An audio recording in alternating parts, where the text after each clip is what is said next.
Hello, people, and thank you for watching. My name is Shaggy, the opinionated hippie.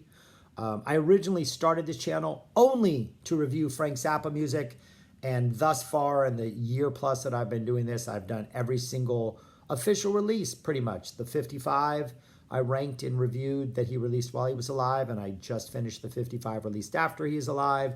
They just announced the release of 200 Motels, the 50th anniversary. For those of you interested, go to zappa.com to check that out. I might post a video about my thoughts on what that's going to be like if anybody cares. But I did make an exception and review a Jeff Simmons album because Jeff Simmons played in Frank Zappa's band in 1970 and Zappa was involved on his album. Because there was a connection, I thought, well, Frank mentions the Dead in Teenage Win, the lead-off track on You Are What You Is. So that opens the door and now allows me to review Dead albums. Plus, I probably have listened to the Dead more than I've listened to Zappa. Saw the Dead well over 100 times. My Dead preferences, I think my favorite era of the Dead are sort of the Keith years, 73, late 73, on to like early 79. I think that's just their sweet spot. They almost never miss. I think my all-time favorite period is that 73, 74 when it was just Kreutzmann on drums. Prior and Keith on piano, and then Pigpen, had unfortunately left the band and passed away. Mickey had not yet come back. That to me, that 73, 74 era is the absolute best part of the Dead and the greatest probably live moment of music in the history of mankind. I think is that 46.5-minute playing in the band from Seattle. You can hear it on the Believe It If You Need It box set release, which just had Pacific Northwest 73, 74 tracks. Ridiculously great set. But anyways, that's where I'm coming from. This is the second video. The first video was pretty much the things I would never recommend. Shakedown Street, their worst album of all time. Dead Set, horrible live album. Oxomoxoa, just overrated, kind of dull. Steal Your Face, another bad live album. Mars Hotel, pretty hit and miss. Terrapin Station, also pretty hit and miss, but more miss than hit. I don't recommend any of those albums. Those were the first 6. And now we're on to 16 through 11. Number 16. This is probably not going to be a very popular choice. I think a lot of people will have this ranked much closer to the back, but that is Built to Last, the last studio album they ever released. When it first came out, I remember not liking it at all. I probably go back and listen to it every couple of years just to remind myself of how bad it was. But this most recent time, going back prior to making this video, I actually listened to this album 3 times in its entirety. 2 of the songs I think are utterly horrible and thus kind of keep it stuck at 16. 3 of the songs are not bad, but kind of forgettable, sometimes a little too silly. But then 3 of the songs are just amazing, amazing, amazing. Songs that are so good they transcend any studio sort of like overproduction, but then also 2 of the actual studio versions I think are phenomenal. So side A, the first side is weaker than the second side. Well, I don't know, they're pretty balanced. But anyways, opens up with Foolish Heart, which is a Jerry song. And this is, I think, a really good example of what the Dead do bad in the studio. A very specific example. They did it with Eyes of the World. They did it with Franklin's Tower. Might be another song or 2, but those are the main 3 ones I think of. And then if you've ever seen the Dead live, there are certain songs like Foolish Heart, Eyes of the World, Franklin's Tower. When the band starts to play them, it usually starts off with Jerry by himself playing the chords. So like the Eyes of the World, they're playing some estimated profit jam. It's time to go to the next song. And Jerry starts playing the dun, dun, dun, dun, dun, dun. He starts playing the chords and the rest of the band then falls in behind him. Like, oh, all right, this is where we're going. This is the tempo Jerry's playing at. This is sort of the vibe he's giving it. And once the entire band kind of falls into that groove, Jerry's off on a solo or he's playing the main melody line or, something else happens and, okay, we're engaged.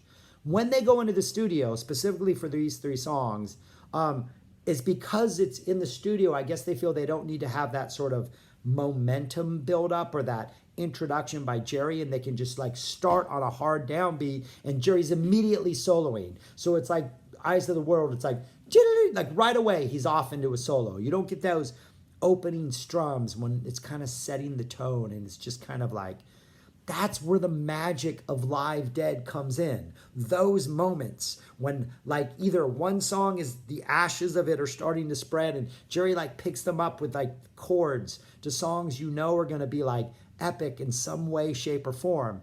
And then with Foolish Heart, which would generally open a show more often than be like in the middle of songs, even as an opener, it usually had a sort of sloppy opening where Jerry would again start playing the chords, and then that little cheesy keyboard riff would come in.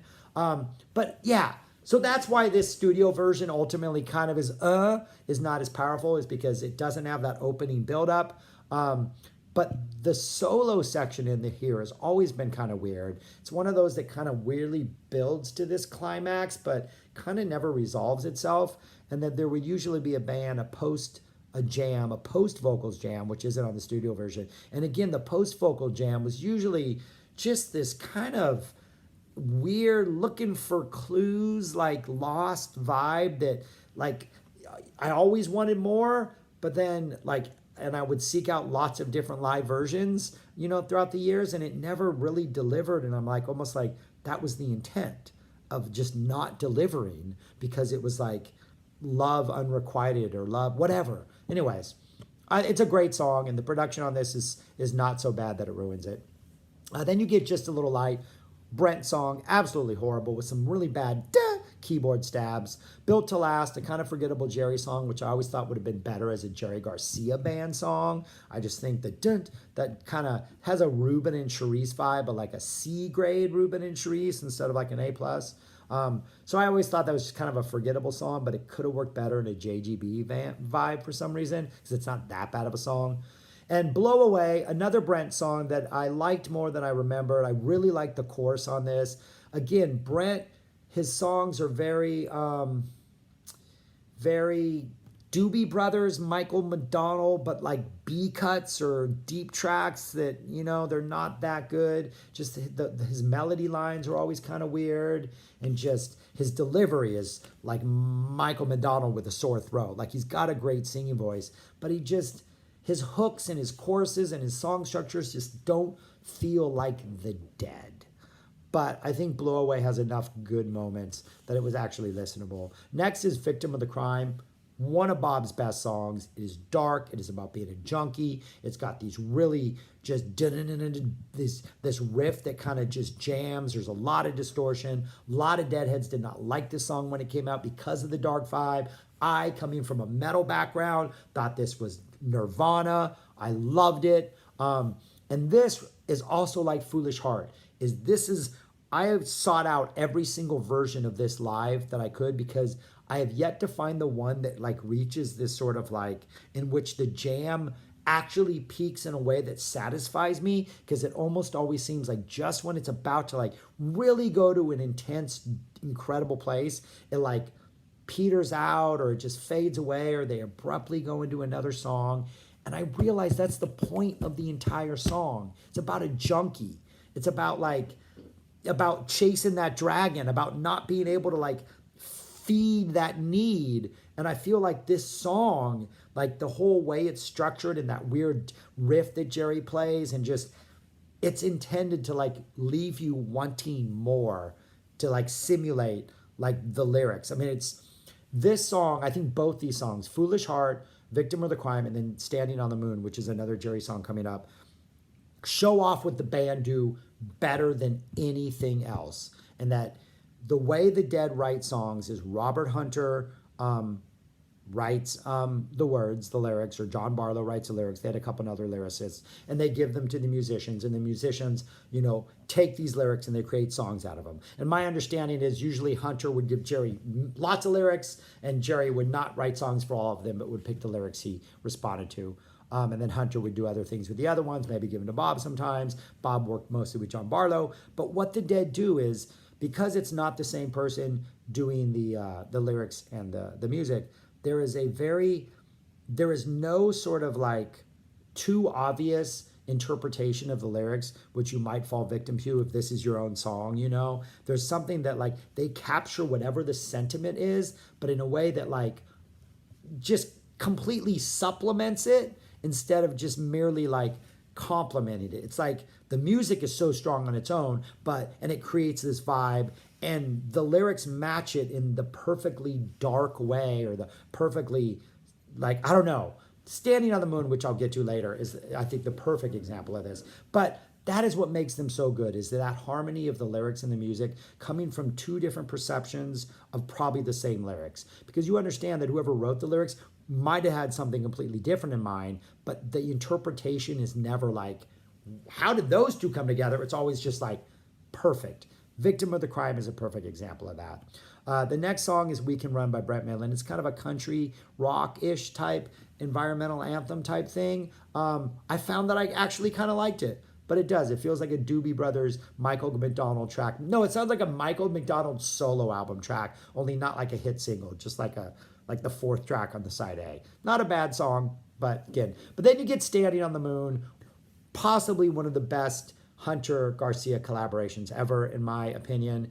The lyrics are just, they go from global to personal in the most romantic, amazing way possible. The music is just this, just these really stately chords just strummed with just like a moonlit night, alone, looking up at a full, it's just majestic. Like you feel like you're playing this song on the moon. There's like very little movement. There's like, the atmosphere is just perfect. It is possibly the perfect melding of music and lyrics ever.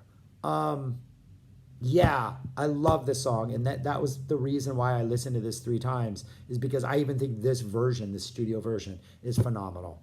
That's followed by Bob's Picasso Moon, an utterly ridiculous song about, I don't know, Market Street in San Francisco and like just things that would go on down there. It's a weird friggin' song, but kind of fun. It's kind of silly.